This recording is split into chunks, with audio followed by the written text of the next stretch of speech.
dito, nag-iisa ako dito. Nako, parehas naman tayo eh. Wala, nag-iisa lang ako. Eh, taga dito ka naman eh, so may family ka dito. Ako wala. Ay, hindi. Hindi ako taga rito.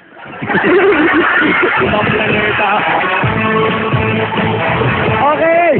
Eto, masigat na sigat mga kapamilya. Alam niyo ba, nung unang lumabas to dito na Pukyaw, napaka-stand SRO ang show niya sa Metro Bar. Ganun katindi, tama ba yan?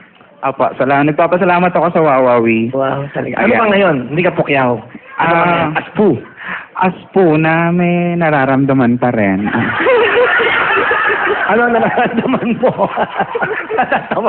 Ano nararamdaman mo? Tao ka pala, tao. Oo, na masaya pala. Ito, maganda. Alam niyo, hindi niyo napapansin. Si Puho, may dinadala to eh. Puho, ito rin, sabihin mo sa kanila. Ito na pagkakataon, Puho.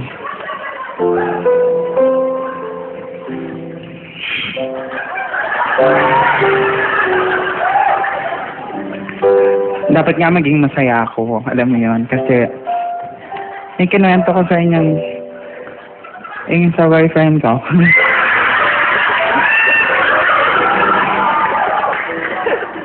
Nagkabalikan na kami.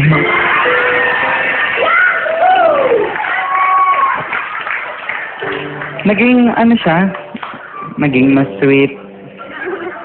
Naging nakakahiya eh. Ang dami niyang, alam mo yan, naging matulungin na siya lalo ngayon. Nagbaga na siya.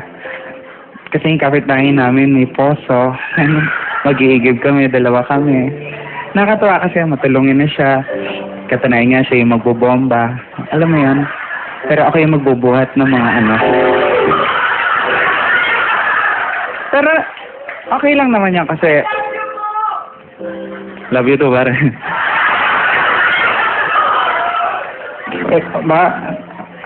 Masaya kasi kung noon pork chop, ketchup yung kinakain ko. Ngayon masaya na kasi beef steak na siya. Barbecue steak nga lang sa akin. Sabi niya maganda raw yan, may pagkain ka na may toothpick ka pa. Mahirap lang kasi puro sa lubsob ang nararamdaman ko. Pero parang nagdadalawang isip pa rin ako na tuluyan ko dahil kagaya nga nung sinasabi ng mga kasamahan ko, mga alam mo na yan, mga katrabaho ko na magnanakaw nga siya. Kasi yung una inisip ko na yung ref na misplaced lang, pero hindi eh. Nawala na yung TV, nawala yung aircon, electric fan, component, ibang mga appliances. Sumadya ako one time sa kanila. Nakita ko lahat ng mga gamit ko. Sabi ko, ano ginagawa ng gamit ko rito? Sabi niya, hindi. Ipaparaffle ko to para sa mga mahihirap. Matuwa naman ako din sa puntong yun kasi matulungin naman pala talaga siya. Ako nga lang yung nagsasakripisyo. Katunayan nga, pinaraffle niya talaga. So sobrang tuwa ko dahil gumagawa siya ng mabuting bagay lang sa kapwa. Sumama pa ako sa pagpaparaffle. Siya yung bumubunot. Nagulat nga lang ako dahil una niyang nabunot, pangalan niya. Pangalawa, pangalan pa rin niya. Pangatlo, pangalan pa rin niya. Alam mo, parang jackpot nga, nakuha niya lahat.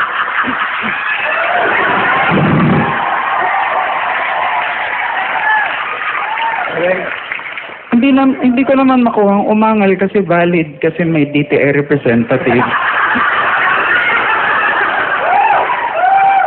At yun yung nanay niya. Kaya sabi ko, naghiwalay na tayo. Ulit. Hindi ko na kaya ang mga ginagawa mo sa akin. Sabi niya okay lang kasi ready na raw siya. Kasi kahit iwalayan ko siya, may trabaho na siyang nakita. May nakita na siya. Isang salon. Kaya pala iba yung naramdaman ko. Baklala rin ang loko. Boom! Ladies and gentlemen! Bakla Ambassador, Lord Amel,